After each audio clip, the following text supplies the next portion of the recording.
Okay guys, soo dhawaada mar kale waa taxanihi aan uga sheekeynayo albumkayga Real Warrior heesta maanta miiska noo saarana waxa waaye Geligeli.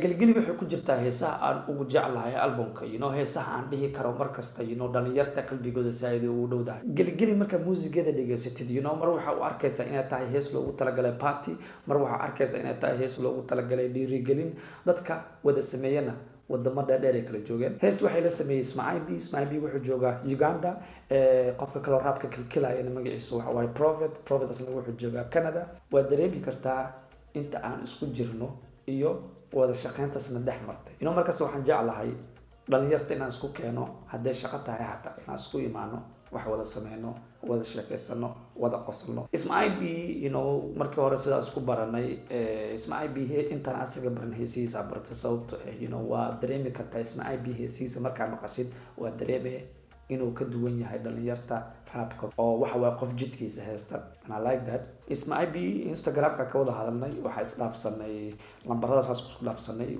WhatsApp-ka ka wada xiriiri jirnay. laakiin at that time aan wada xiriirayno, maana ku fikireen collaboration inaan wada sameyno. Prophet asagana waxa waaye Instagram-ka ka wada hadalnay, meeshaas aan lambarada isku dhaafsanay. asagana waxa waaye markasta isbici jirnay oo waa wada socod jirnay. heesta Geligeli sidee ku imaatay? heesta Geligeli horta aniga beatkeeda aniga la ima sameyn marka hore, beatka C Black asaga iska sameeyay. markuu sameynayana balilaha isticmaalo darteed ma u sameynay, wuu sameynayay beat ka soo baxay ahayd. anigana studio la joogay, beatkii oo sameynaya ka helay, kadibna waxaan ku dhahay ma heli karaa 5 minutes. microphone-ka tagay kadib meeshaas heesta dhextaalkeeda ka imaaday oo Geligeli aan ku qaaday. cabaara la sii joogay C Black studio like 20 more minutes. kadibna waxaa qoray faaskayga bobsiiyey, waa dhameeyay. faaska markaa dhameeyay, C Black wuxuu ugu dhahay song waxay u baahan tahay collaboration. collaboration marka dadka la sameynaysidna lama baahna inaad collaboration-ka qof kasta aad la sameysid. collaboration-ka waxa fiican inaad fiirisid qofka isku soo baxaysiin, qofka ma isku soo baxaysiin. sababta dad waxaa jira muusigiina kala nooc uu yahay. haddaa collaboration aad wada sameysiin aad isku soo baxaysiin, iyo dad waxaa jira aadna isku soo baxeen. immediately C Black waxaan sameeyey, waxaan tusay Somali rappers muusigooda tusay, dhalinyaro badan oo fanka waqtigaas ku jireen muusigooda tusay. C Black wuxuu doortay qofkooda oo doortay wuxuu ahaa Ismaaciil wuxuu dhahay muusigiisa waa ka helay, his sound is unique.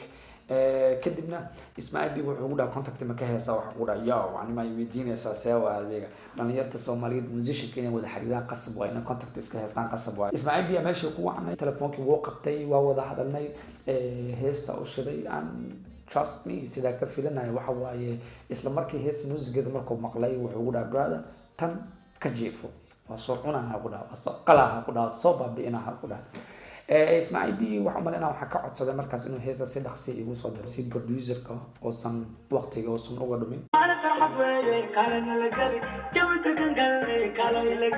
only one day when I look at Gilly, and Tantan, Sahab the Hali, put it down, why kill your body, it's gonna be your body, so she couldn't the sunny, illegal Gilly, she couldn't never gonna so that Gilly, come in what to leave, nigga, wuxuu igu dhahay markaan waxa isiisaa qof Soomaali oo haddana af Ingiriis ku raab gareenaya ama af Ingiriis ku qaada. isla markii waxa ku fikiray Prophet-na soo qabto. Prophet aa wacay, waxa u maleynaa waqti dambe habeenimo uu ahayd, laakiin Prophet waxa waaye qof qadarin iyo xushmad badan. telefoonkayga wuu qabtay. telefoonkayga markuu qabtay waxaan u shiray heesta, waa fahansiiyey waxay ka hadlayso message-ka wax walba. waxaan ku dhahay ma ka heshaniyo ma dili kartaa. Prophet-na wuxuu ugu dhahay anima ay dhahaysaa music ma dili kartaa.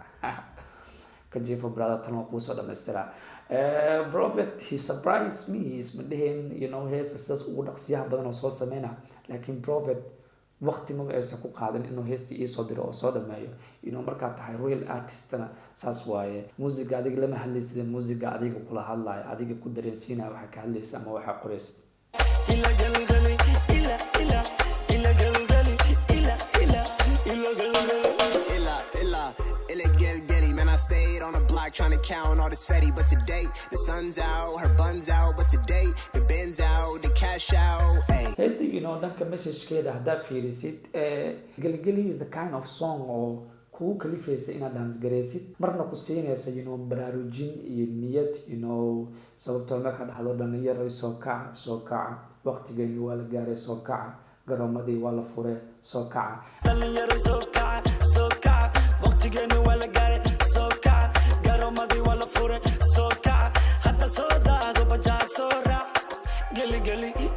fadhiiso kadib geli you know marka dhahay waqtigeeni waa la gaaray iyo garoomadii waa la furay waxa fiirinaya you know Soomaaliya hadartan aad waxa uu helay garoomada cusub oo la dhisay markay dhalinyarta isugu imaadaan ciyaartooyda ciyaaraha gobolada la daawanaya ama degmooyinka heesaha fanaaniinta ay ka shidan yihiin garoonka dhan ay wada qaadayaan aadan ugu helaa